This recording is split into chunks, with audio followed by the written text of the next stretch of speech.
السلام علیکم ورحمۃ اللہ وبرکاتہ. اعوذ باللہ السمیع العلیم من الشیطان الرجیم من حمزہ ونفخہ ونفثہ. بسم اللہ الرحمن الرحیم. الزانی لا ينکح الا زانیۃ او مشرکۃ والزانیۃ لا ينکحها الا زان او مشرک وحرم ذلک علی المؤمنین. زانی مرد نکاح نہیں کرے گا مگر زانیہ یا مشرکہ عورت سے ہی، اور زانیہ عورت اس سے بھی نکاح نہیں کرتا مگر زانی اور مشرک، اور مومنوں پر یہ عمل حرام قرار دیا گیا ہے. معزز سامعین کرام، سورۃ المومنون سورہ نمبر 24 اور اسی سورت سے آیت نمبر 3 آپ کے سامنے تلاوت کی گئی. بفضل اللہ، بعون اللہ، بتوفیق اللہ. آیت کریمہ کا ترجمہ بھی آپ تمام کی خدمت میں پیش کیا گیا. سامعین کرام، سب سے پہلے اس صورت کریمہ کے بارے میں سمجھ لیجئے کہ کسی بھی بہترین سماج کے لیے، ایک ایسا سماج جو بالکل صحت مند ہو، جس میں خیر ہو، بھلائی ہو، اخلاق ہو، کردار ہو، برائی نہیں ہو، بدکاری نہیں ہو، اس سماج و معاشرے کے لیے ضروری ہے کہ وہ ہمیشہ سورہ نور کی تلاوت کرتا رہے، اس کے ترجمہ اور اس کی تفسیر کو پڑھتا رہے. سامعین کرام، اللہ تبارک و تعالیٰ نے اس صورت کریمہ میں ہر وہ اصول بیان فرمائے ہیں جو سماج و معاشرے سے برائی کو روکنے والی ہے اور اخلاق و کردار کو جنم دینے والی ہے. اللہ تبارک و تعالیٰ نے اس آیت کریمہ میں بیان فرمایا کہ الزانی لا ينکح الا زانیۃ او مشرکہ والزانیۃ لا ينکحها الا زان او مشرک. یعنی اللہ نے یہ خبر دی ہے کہ ایک زانی مرد اگر وہ بدکاری کا ارادہ کرتا ہے، زناکاری کا ارادہ کرتا ہے، تو اس کے اس ارادے کو، اس کی اس چاہت کو صرف وہی عورت مانے گی جو یا تو زانیہ ہوگی، جو بدکار ہوگی، یا پھر مشرک ہوگی. دوسرا نہیں مان سکتا ہے. ایک پاک باز عورت کبھی بھی کسی زانی مرد کے دعوت گناہ کو کبھی بھی قبول نہیں کرے گی. اس لیے اللہ نے فرمایا الزانی لا ينکح الا زانیۃ او مشرکہ. زانی مرد وطی نہیں کرتا ہے، بدکاری نہیں کرتا ہے، صرف اسی عورت سے وہ بدکاری کرے گا جو زانیہ ہوگی یا جو مشرکہ ہوگی، جس کے سامنے، جس کے نزدیک زناکاری حرام نہیں ہے. آپ دیکھیں گے مسلمان عورت ہمیشہ پاکیزگی میں رہتی ہے. اس کے علاوہ دنیا میں، آپ دنیا کے جس خطے میں چلے جائیں، زناکاری بالکل عام ہو چکی ہے آج کے ڈیٹ میں. تو اللہ تبارک و تعالیٰ نے اس آیت کریمہ میں اسی بات کو اصل میں بتلایا ہے کہ زناکار کے زنا کا ارادہ، اس کے ارادے کو ماننے والی عورت صرف وہی ہوگی جو زناکار ہوگی، جو بدکار ہوگی، یا پھر وہ عورت ہوگی جو مشرکہ ہوگی جس کے نزدیک زناکاری حرام نہیں ہے. اور اسی طرح سے اللہ تبارک و تعالیٰ نے فرمایا والزانیۃ لا ينکحها الا زان او مشرک. اور اس کا مطلب یہ ہے کہ زانیہ عورت کبھی بھی اس سے وطی وہی آدمی کر سکتا ہے، مومن کبھی نہیں کر سکتا ہے. کون کرے گا؟ جو بدکار ہوگا یا پھر جو مشرک ہوگا جس کی نظر میں زناکاری حرام نہیں. اور آگے اللہ نے فرمایا وحرم ذلک علی المؤمنین. اور اس عمل کو اللہ تبارک و تعالیٰ نے ایمان والوں پر حرام قرار دیا ہے. اس کا ظاہری مفہوم بالکل سامنے ہے کہ بدکاری جو ہے، زناکاری جو ہے، وہ مومن مرد کے اوپر بھی حرام ہے اور مومنہ عورتوں کے اوپر بھی حرام ہے، دونوں پر حرام ہے. اس کا ظاہری مفہوم یہی ہے.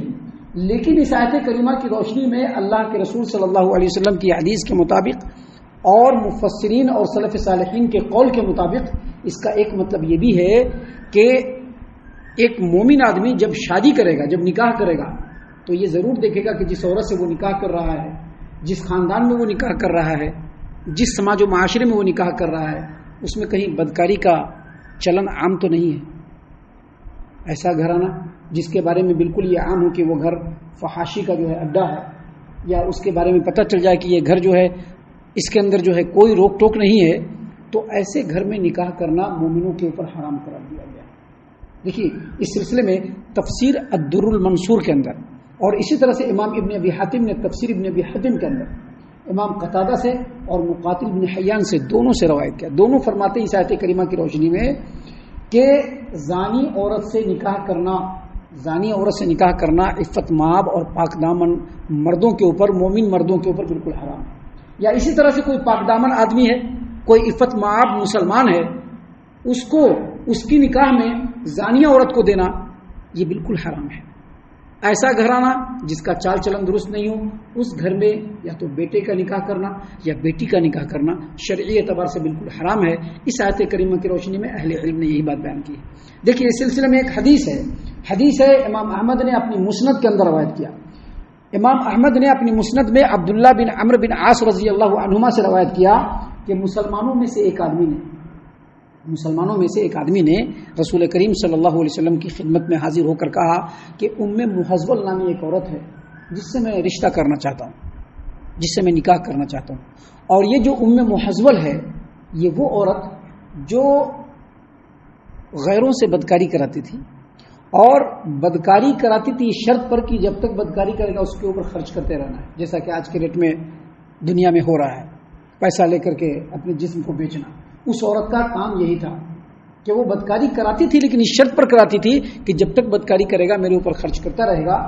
نبی کریم صلی اللہ علیہ وسلم کی خدمت میں وہ مومن آدمی، مسلمان آدمی پہنچ کر کے یا تو یہ کہا کہ اللہ کے رسول صلی اللہ علیہ وسلم میں اس عورت سے نکاح کرنا چاہتا ہوں، یا پھر یہ کہا کہ ایسی ایک عورت ہے جس سے نکاح کیا جا سکتا ہے یا نہیں کیا جا سکتا ہے۔ نبی کریم صلی اللہ علیہ وسلم تھوڑی دیر تک خاموش رہے اور اس کے بعد یہی آیت کریمہ پڑھ کر کے سنایا۔ اس آیت کریمہ کا مفہوم یہی ہے کہ زانی مرد اور زانی عورت اگر ہے تو زانی مرد ہے تو اس سے مومنہ عورتوں کا نکاح نہیں ہو سکتا، یہ حرام ہے۔ یا اگر زانیہ عورت ہے اس سے بھی مومن آدمی نکاح نہیں کر سکتا، بالکل نہیں کر سکتا۔ ہاں مفسرین نے یہ بات ضرور بیان کیا ہے اس آیت کریمہ کی روشنی میں۔ کیا بیان کیا ہے؟